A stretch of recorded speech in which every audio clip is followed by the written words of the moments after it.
सोचो, शास्त्र को आप पढ़ पढ़ के बूढ़े हो गए, पर सत्य पर नहीं पहुंचे तो मतलब क्या निकला उसका? साच बराबर तप नहीं। कितने लोग बैठे जो सत्य हैं और कितने लोग बैठे जो झूठ बोलते हैं। दो शब्द में निराकरण है, साच बराबर तप नहीं और झूठ बराबर पाप। जाके हृदय साच है, वाके हृदय।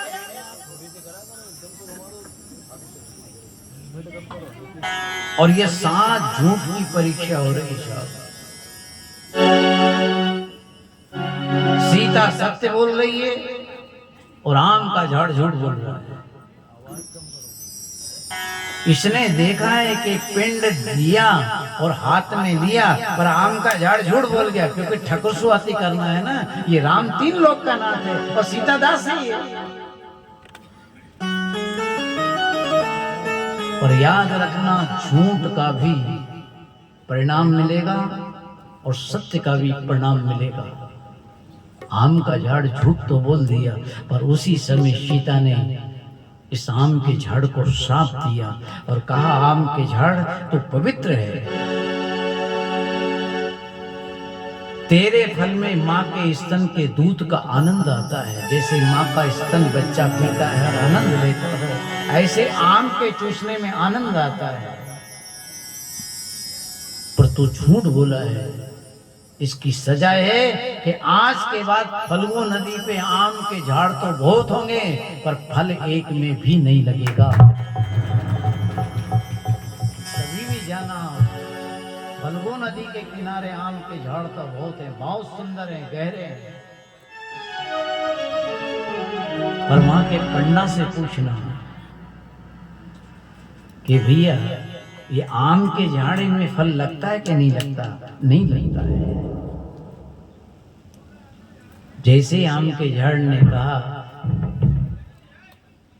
कि सीता ने पिंड तो दिया था मगर हाथ में नहीं लिया दशरथ जी ने, उस समय राम ने सीता को डांटा और कहा, देवी मैंने कहा था ना आप झूठ बोल रही हो। सीता जी ने कहा, स्वामी जी मैं क्यों झूठ बोलूं, मुझे क्या मिले उससे? तो आम के झाड़ ने सबूत दिया है कि पिताजी ने हाथ में नहीं लिया। उन्होंने कहा आम का झाड़ तो झूठ बोला है, पर मेरे पास एक सबूत और है। क्या सबूत है? उन्हें कि जिस फल्गु नदी में से पिताजी ने हाथ निकाला था वो उस समय वहीं थी। फल्गु तो गंगा है ना, गंगा तो झूठ नहीं बोलेगी। ये वो गंगा है जिसमें पापी पांव रख दे तो पवित्र हो जाता है। ये वो गंगा है जिसका जल घर में छिड़कने से घर की पवित्रता बरकरार रहती है। ऐसी गंगा तो झूठ नहीं बोलेगी। आप इसकी फल्गु नदी से पूछो। राम ने फल्गु नदी से पूछा कि फल्गु सत्य बता, सीता ने पिंड दिया और पिताजी ने हाथ में लिया।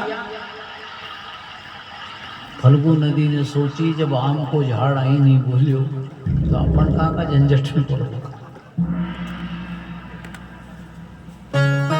फल्गु नदी भी झूठ बोल गई और कहा कि सीता पिंड देने तो आई थी,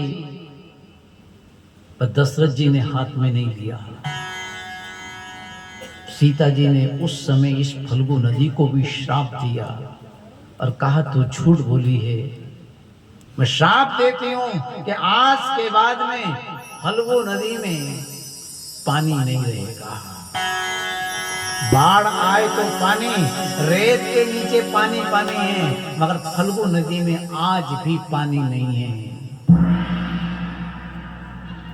याद रखना साहब, किए हुए कर्म को तो सबको भोगना पड़ा है।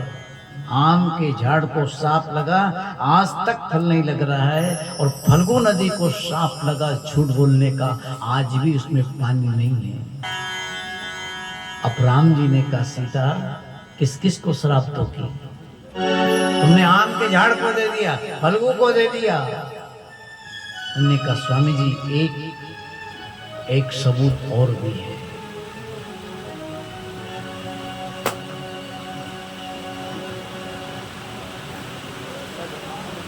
ये अग्नि परीक्षा है।